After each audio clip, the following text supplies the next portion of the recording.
kita semua. Kami dari kelompok 4 mengucapkan terima kasih atas waktu dan perhatian yang telah diberikan kepada kami untuk mempresentasikan materi hari ini. Perkenalkan, saya sendiri Tri Nur Aini dan bersama rekan saya ada Ayu Anggita Taufik, ada Kevin Daud, dan ada Nurul Rizka Hayati. Hari ini kami akan membahas sebuah topik penting di dalam dunia bisnis dan operasional, yaitu manajemen inventory. Nah, mungkin kita sering mendengar kata inventory atau stok. Tapi, tahukah kita bahwa pengelolaan inventory yang baik bisa menentukan lancar atau tidaknya operasional suatu perusahaan? Lewat presentasi ini, kami akan mengajak semuanya untuk memahami, pertama, apa itu manajemen inventory, kedua, mengapa penting dalam dunia bisnis, dan ketiga, bagaimana strategi dan penerapannya di dunia nyata. Jangan khawatir, pembahasannya akan kami buat sesederhana mungkin dengan contoh yang dekat dengan kehidupan kita agar mudah dipahami dan tidak membosankan. Benar banget teman-teman. Mari kita mulai perjalanan singkat kita dalam memahami manajemen inventory. Silahkan teman-teman simak, semoga bermanfaat.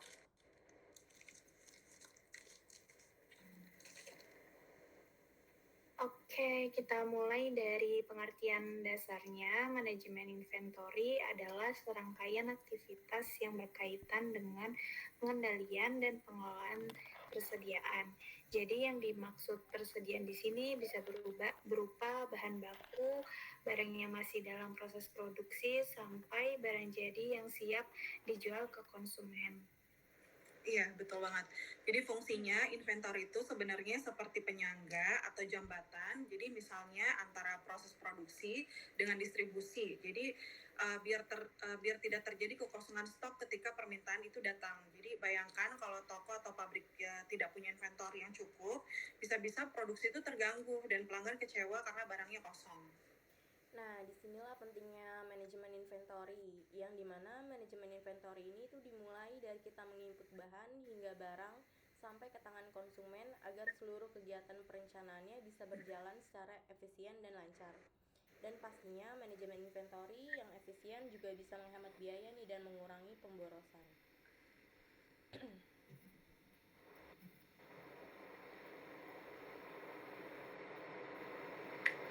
Baik, sekarang kita masuk ke bagian pengertian dan fungsi inventory. Jadi, secara sederhana, inventory adalah sekumpulan barang yang disimpan, baik itu bahan baku, barang setengah jadi, atau barang jadi, yang tujuannya adalah untuk mendukung kelangsungan produksi atau langsung dijual kepada pelanggan. Inventory ini punya beberapa fungsi penting dalam operasional perusahaan. Pertama, menjaga kelangsungan produksi.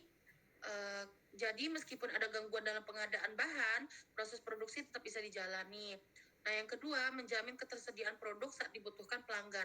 Ketiga, mengantisipasi ketidakpastian seperti permintaan yang tiba-tiba naik atau keterlambatan pasokan. Dan yang terakhir, memungkinkan pembelian dalam jumlah besar untuk mendapatkan harga yang lebih ekonomis. Yang sering dilupakan, inventory ini sebenarnya punya nilai strategis yang besar. Karena dalam banyak perusahaan, nilai inventory bisa mencapai hingga 50% dari total modal yang diinvestasikan. Jadi, mengelola inventory dengan baik bukan hanya soal operasional, tapi juga berdampak langsung ke efisiensi biaya dan keberlanjutan bisnis secara keseluruhan. Nah, setelah memahami fungsi inventory, sekarang kita bahas jenis-jenisnya ya teman-teman. Nah, secara umum, inventory dalam perusahaan terbagi menjadi 4 jenis utama. Yang pertama, ada barang jadi. Jadi ini adalah produk yang sudah selesai diproduksi dan siap dikirim ke pelanggan atau dijual langsung. Misalnya, sepatu yang sudah siap dipajang di toko. Yang kedua, barang dalam produksi. Jadi ini adalah barang yang masih dalam tahap produksi, jadi belum selesai, tapi sudah melalui proses. Jadi contohnya mobil yang sedang dirakit di pabrik. Lalu yang ketiga ada bahan baku, yaitu barang mentah atau material awal yang belum diproses sama sekali. Misalnya kain untuk industri pakaian atau biji kopi untuk produsen kopi. Dan yang terakhir ada MRO suppliers, yaitu singkatan dari Maintenance, Repair, and Operation Suppliers. Jadi ini adalah persediaan panjang operasional, seperti alat kebersihan, oli mesin, atau pelengkap kantor yang tidak masuk ke produk akhir. Tapi tetap penting agar operasional berjalan lancar. Jadi keempat jenis inventory ini sama-sama penting dan perlu dikelola dengan baik sesuai fungsinya masing-masing. Nah, setelah memahami jenis-jenis inventory, sekarang kita mulai ke bagian yang tak kalah penting, yaitu biaya-biaya yang timbul dalam pengelolaan inventory. Yang pertama adalah ordering cost atau biaya pemesanan. Ini adalah biaya yang muncul setiap kali perusahaan melakukan pemesanan barang. Contohnya termasuk biaya administrasi, ongkos kirim, hingga biaya pemrosesan dokumen. Semakin sering kita melakukan pemesanan dalam jumlah kecil, maka total ordering cost bisa juga makin tinggi. Yang kedua ada holding cost atau biaya penyimpanan. Biaya ini mencakup semua pengeluaran untuk menyimpan barang di gudang, mulai dari sewa gudang, asuransi, risiko kerusakan atau barang kadaluarsa, sampai biaya modal yang tak terkunci, karena barang tersebut terlalu lama disimpan. Dan yang ketiga ada stock out cost, yaitu biaya kehabisan stok. Biaya ini muncul ketika perusahaan tidak punya cukup barang untuk memenuhi permintaan pelanggan. Akibatnya bisa terjadi kehilangan penjualan, bahkan kehilangan pelanggan tetap karena mereka kecewa. Jadi, mengelola inventory itu bukan hanya soal stok tersedia atau tidak, tapi juga soal menjaga keseimbangan antara tiga jenis biaya ini agar perusahaan bisa tetap efisien dan memuaskan pelanggan. Baik, selanjutnya kita akan membahas salah satu metode penting dalam pengelolaan inventory, yaitu analisis ABC. Metode ini digunakan untuk mengklasifikasikan barang berdasarkan nilai kontribusi terhadap total nilai persediaan. Seperti kategori A, kategori ini terdiri dari sekitar 10 hingga 20% jumlah item, tetapi menyumbang sekitar 70 hingga 80% dari total inventory. Ada kategori B, di mana jumlah item di kategori ini biasanya sekitar 20-30% dengan kontribusi nilai 10 hingga 20% dari total inventory. Nah, yang terakhir ada kategori C. Kategori ini mencakup 50 hingga 70% jumlah item, tapi hanya menyumbang kurang dari 10% dari total nilai inventory. Dengan menggunakan analisis ABC, perusahaan bisa memfokuskan perhatian dan sumber daya pada item-item yang paling bernilai, sehingga pengelolaan inventory jadi lebih efisien dan terarah. Nah, di slide ini kita akan membahas dua hal penting dalam manajemen inventory, yaitu akurasi pencatatan dan perhitungan siklus. Pertama, soal akurasi pencatatan, ini adalah prasyarat utama agar manajemen inventory bisa berjalan efektif. Artinya, setiap barang yang masuk dan keluar dari gudang harus tercatat dengan benar. Selain itu, sistem pencatatan yang juga harus didukung oleh keamanan fisik dan data yang memadai. Misalnya, jika sistem mencatat bahwa ada 100 unit sepatu di gudang, lalu saat dicek secara fisik juga ditemukan 100 unit, berarti pencatatannya sudah akurat. Kalau berbeda, berarti ada masalah pencatatan, kehilangan, atau bahkan penyusutan barang. Nah, selanjutnya kita masuk ke perhitungan siklus. Ini adalah proses menghitung inventory secara berkala dan sistematis, bukan hanya sekali setahun. Dengan cara ini, barang bisa dicek tanpa harus menghentikan seluruh operasi seperti saat melakukan inventarisasi tahunan. Biasanya, item kelas A dihitung paling sering, bisa bulanan, item kelas B dihitung triwulan, dan kelas C cukup dihitung 6 bulan sekali. Metode ini terbukti lebih efisien dan minim gangguan terhadap operasional perusahaan. Jadi, kombinasi pencatatan yang akurat dan perhitungannya rutin akan membantu perusahaan menjaga kontrol terhadap inventory secara optimal. Sekarang kita masuk ke salah satu model yang sering digunakan di dalam pengelolaan inventory, yaitu EOQ atau Economic Order Quantity.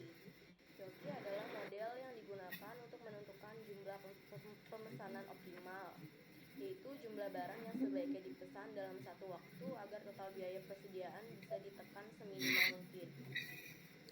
Biaya persediaan ini mencakup dua hal. Yang pertama itu ada biaya pemesanan, misalnya biaya administrasi dan biaya pengiriman.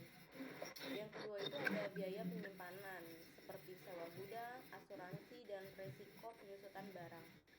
Rumus IOQ ini adalah IOQ sama dengan akar dari 2 kali D, D-nya itu adalah permintaan tahunan, dikali S, S-nya itu adalah biaya pemesanan per sekali pesan, dibagi dengan H, H-nya itu adalah biaya penyimpanan per unit per tahun. Jadi model ini paling cocok digunakan untuk kondisi di mana permintaan stabil dan semua biaya bisa diketahui diketahui dengan pasti. Namun, kalau permintaannya fluktuatif atau tidak bisa diprediksi, maka model ini kurang tepat nih untuk diterapkan. Jadi, tujuan utama dari Yoki ini adalah untuk mencari titik keseimbangan antara terlalu sering memesan dan terlalu banyak menyimpan supaya efisiensi bisa dicapai secara maksimal. Oke, selanjutnya kita bahas konsep minimizing cost atau meminimalkan biaya dalam manajemen inventory. Nah, secara umum, minimizing cost ini seperti bagaimana perusahaan bisa menekan biaya yang timbul dari kegiatan penyimpanan dan pemesanan inventory tanpa mengorbankan kualitas, inovasi, atau nilai yang diterima pelanggan sendiri. Nah, ini sangat penting, terutama dalam situasi yang menuntut efisiensi tinggi. Misalnya, kita ingin meningkatkan daya saing menjaga margin keuntungan, atau ketika harga bahan baku sedang naik. Nah, untuk membantu perusahaan menghitung biaya total persediaan, digunakan rumus minimizing cost sebagai berikut. Mungkin teman-teman bisa baca ya, lihat di layarnya. Jadi itu ada total cost atau TC. Jadi permintaan tahunan atau bisa disebut dengan D per Q atau jumlah pesanan per siklus ditambah jumlah pesanan per siklus per 2 dikali biaya penyimpanan per unit per tahun. Ya. Jadi rumus ini membagi total biaya persediaan menjadi 2 bagian utama. Yang pertama, biaya pemesanan, yaitu berapa kali perusahaan memesan dalam dalam setahun dikali biaya simpan per unit. Nah, dalam penerapannya, perusahaan tuh harus bisa menyesuaikan jumlah pemesanan supaya tidak terlalu sering memesan karena biaya pesan cukup tinggi. Jadi tapi juga tidak terlalu banyak menyimpan karena biaya gudang akan membengkak. Jadi prinsip minimizing cost ini sebenarnya menekankan keseimbangan di antara efisiensi biaya dan kebutuhan pelanggan yang tetap harus terpenuhi dengan baik. Selanjutnya kita akan membahas tentang ROP atau reorder point, yaitu salah satu konsep penting dalam manajemen inventory agar tidak terjadi kehabisan stok. Nah, reorder point adalah jumlah minimum persediaan yang menjadi tanda atau sinyal bahwa kita harus segera melakukan pemesanan ulang. Kalau persediaan sudah menyentuh titik ini, artinya kita harus bertindak nih secara cepat agar tidak telat memenuhi permintaan. Nah, ada 2 versi rumus ROP yang biasa digunakan. Yang pertama itu untuk rumus dasar tanpa safety stock. Reorder point sama dengan permintaan harian dikali dengan lead time. Jadi, kita kalikan jumlah barang yang biasanya dibutuhkan setiap hari dengan jumlah hari yang dibutuhkan agar pesanan baru sampai. Lalu untuk rumus dengan safety stock, reorder point sama dengan permintaan harian dikalikan lead time ditambah safety stock. Artinya kita tambahkan nih stok cadangan untuk berjaga-jaga jika ada keterlambatan atau lonjakan permintaan. Dengan menggunakan ROP, perusahaan bisa menjaga kelancaran operasional dan kepuasan pelanggan karena tidak perlu panik pada saat stok mulai menipis. Semuanya sudah dihitung dan diantisipasi. Baik, sekarang kita bahas model probabilistik dan safety stock yang berfungsi untuk membantu kita mengatasi ketidakpastian dalam permintaan dan waktu pengiriman. Nah, ada 3 situasi utama yang biasa kita hadapi dalam manajemen inventory dan masing-masing punya rumus khusus nih untuk menghitung reorder point atau titik pemesanan ulang yang tepat. Pertama, lead time constant. Jadi, rumusnya adalah reorder point sama dengan permintaan rata-rata dikalikan lead time ditambah Z dikali standar deviasi permintaan dikali akar kuadrat dari lead time. Jadi di sini kita asumsikan waktu tunggu barang datang tetap sama tapi permintaan bisa naik turun. Jadi stok cadangan dihitung berdasarkan tingkat variasi permintaan selama waktu tunggu itu. Lalu ada lead time bervariasi, permintaan konstan. Nah, reorder point sama dengan permintaan harian dikalikan lead time rata-rata ditambah Z dikali permintaan harian dikali standar deviasi lead time. Nah, di sini permintaan barang stabil, tapi waktu tunggu pengiriman bisa berubah-ubah. Maka stok cadangan kita sesuaikan untuk menghadapi ketidakpastian waktu pengiriman. Nah, yang ketiga, permintaan dan lead time keduanya bervariasi. Jadi, reorder point sama dengan permintaan harian dikali lead time ditambah Z dikali akar kuadrat dari lead time dikali kuadrat standar deviasi permintaan ditambah kuadrat permintaan dikali kuadrat standar deviasi lead time. Nah, ini adalah kondisi paling kompleks di mana permintaan dan waktu tunggu sama-sama tidak pasti. Kita harus memperhitungkan kedua ketidakpastian ini untuk menentukan stok cadangan yang aman. Dengan menggunakan model ini, perusahaan bisa menentukan kapan harus pesan ulang dan berapa banyak sih stok cadangan yang diperlukan sehingga operasional tetap lancar dan resiko kehabisan stok bisa diminimalisir.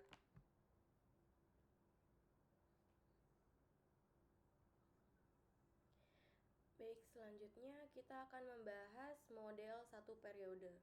Jadi model ini biasanya digunakan untuk produk yang hanya dipesan sekali dalam satu periode tertentu. Misalnya koran, majalah, atau produk musiman seperti baju lebaran atau kue Natal. Dalam model ini, perusahaan harus bisa menyeimbangkan dua biaya penting, yaitu yang pertama tuh ada biaya kekurangan atau shortage cost, yaitu biaya yang muncul jika stok kurang dan tidak bisa memenuhi permintaan pelanggan. Yang kedua itu ada biaya kelebihan atau overstock cost, yaitu biaya yang muncul jika stok berlebih dan akhirnya barang tidak terjual. Tujuannya adalah untuk mencari jumlah pemesanan optimal agar kedua biaya ini seimbang, sehingga total biaya bisa diminimalkan. Tingkat layanan atau probabilitas agar tidak kehabisan stok dihitung dengan rumus P buka kurung X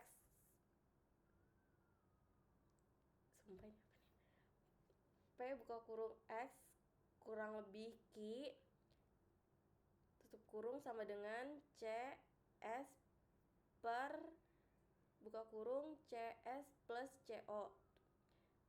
Artinya, peluang permintaan yang terjadi tidak melebihi jumlah pemesanan optimal sama dengan rasio biaya kekurangan terhadap total biaya kekurangan ditambah biaya kelebihan. Model ini biasanya dipakai di industri jasa dan retail seperti hotel, maskapai, penerbangan, toko roti, dan juga toko pakaian yang menghadapi produk dengan masa terbatas. Dengan menggunakan model ini, perusahaan itu dapat mengatur persediaan lebih efisien, meminimalkan kerugian, dan tetap menjaga kepuasan pelanggan.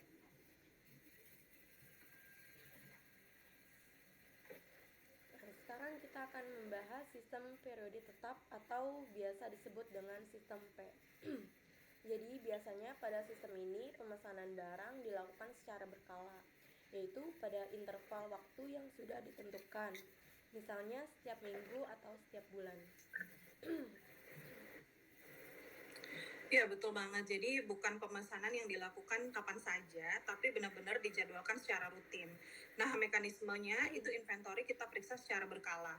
Kalau stok sudah mendekati target yang diinginkan, kita langsung pesan sampai stok kembali penuh. Sistem ini memang sederhana dan mudah diterapkan, tapi ada kelemahannya juga, yaitu kita perlu nih menyediakan safety stock yang lebih besar. Soalnya karena pemesanan dilakukan secara berkala, kita harus siap menghadapi fluktuasi permintaan selama periode tunggu tersebut. Baik, jadi intinya sistem periode tetap ini cocok untuk bisnis yang punya pola permintaan cukup stabil dan tidak terlalu sulit memprediksi kebutuhan persediaan. Tapi kalau permintaan sangat fluktuatif, safety stock yang besar bisa meningkatkan biaya penyimpanan. Pas sekali, jadi sistem ini tuh sederhana, tapi harus diimbangi dengan pengelolaan safety stock yang baik agar operasional tetap berjalan lancar. Nah, selanjutnya kita akan membahas nih studi kasus dari Zoe Bicycle. Nah, di slide 14 ini kita akan membahas tentang studi kasus dari Zoe Bicycle Company, yaitu sebuah distributor sepeda di Seattle. Ya, benar banget. Jadi mereka menghadapi tantangan yang cukup besar, teman-teman, yaitu menjaga tingkat layanan sampai 95%, meskipun permintaan pelanggan sering naik turun dan waktu pengiriman barang cukup lama. Untuk mengatasi hal ini, Zoe Bicycle menerapkan beberapa metode manajemen inventory yang kita sudah pelajari, yaitu Economic Order Quantity atau EOQ, lalu reorder point atau ROP, lalu serta analisis pola musiman untuk model seperti Airwing mereka. Nah, hasilnya itu sangat memuaskan. Dengan ROP sebesar 40 sepeda dan EOQ sebanyak 100 sepeda, mereka berhasil mencapai tingkat layanan 95% yang diinginkan. Nah, selain itu juga total biaya tahunan untuk mengelola ketersediaan juga turun menjadi $3.216, yang artinya lebih efisien dan lebih menguntungkan. Ya, jadi penerapan metode yang tepat bisa sangat membantu perusahaan menghadapi ketidakpastian permintaan dan menjaga ketersediaan produk tanpa membengkakkan biayanya. Studi kasus ini juga memperlihatkan nih pentingnya memahami pola permintaan musiman dan menyesuaikan strategi inventory agar lebih optimal. Nah, studi kasus yang kedua itu ada dari PT Yamaha Indonesia Motor Manufacturing. Mereka menghadapi tantangan besar dalam mengelola ribuan komponen sepeda motor, termasuk yang sangat penting itu yaitu busi. Oke, nah untuk itu YIMM ini menggunakan dua metode utama. Yang pertama itu ada Economic Order Quantity atau EOQ dan juga analisis ABC. Jadi contohnya untuk busi merek NGK, dengan permintaan sampai 60.000 unit per tahun, mereka menentukan jumlah pemesanan optimal sebanyak 3.162 unit. Jadi dengan EOQ itu mereka tahu nih berapa banyak busi yang harus dipesan supaya biaya pemesanan dan penyimpanan jadi paling efisien. Tapi bukan cuma itu ya, mereka juga pakai analisis ABC untuk memprioritaskan pengelolaan inventory berdasarkan nilai ekonomis setiap komponen. Nah, dengan cara ini mereka fokus mengelola komponen bernilai tinggi secara ketat. Sementara komponen bernilai rendah bisa diatur dengan pengawasan lebih ringan. Nah, hasilnya itu biaya inventorinya itu berhasil turun sekitar 15%, dan yang paling pentingnya itu ketersediaan komponennya itu meningkat sehingga target tingkat layanan 95% itu bisa tercapai. Nah, teman-teman, ini contoh yang bagus bagaimana metode manajemen inventory yang tepat bisa meningkatkan efisiensi sekaligus menjaga kualitas layanan perusahaannya. Jadi dari kasus ini kita belajar kalau pengelolaan inventory yang cerdas sangat penting untuk menjaga kelancaran produksi dan meminimalkan biaya. Baik, selanjutnya itu ada kesimpulan dan saran. Untuk menutup presentasi kita hari ini ada beberapa poin penting nih yang ingin kami sampaikan. Pertama, teman-teman, inventory itu bukan hanya sekedar barang yang disimpan, jadi inventory memiliki fungsi strategis yang sangat penting dalam kelancaran operasional perusahaan. Kita juga sudah melihat nih bahwa model-model seperti EOQ, reorder point, dan analisis ABC sangat efektif dalam mengelola inventory. Dengan penerapan yang tepat, perusahaan bisa menekan biaya sekaligus meningkatkan tingkat layanan kepada pelanggan. Nah, sebagai saran, kami merekomendasikan agar perusahaan mulai mengadopsi teknologi modern seperti sistem berbasis cloud dan kecerdasan buatan atau AI untuk manajemen inventory yang lebih akurat dan efisien. Nah, selain itu juga penting juga nih untuk terus meningkatkan kompetensi karyawan melalui pelatihan secara berkala agar mereka mampu mengelola inventorinya dengan baik. Nah, jangan lupa evaluasi dan penyesuaian kebijakan inventory harus dilakukan secara rutin supaya strategi yang diterapkan selalu relevan dengan kondisi bisnis yang berubah. Dengan langkah ini, manajemen inventory dapat berjalan optimal dan memberikan kontribusi besar pada keberhasilan perusahaan. Nah, sekian presentasi dari kami. Terima kasih atas perhatiannya. Kami ucapkan selamat malam.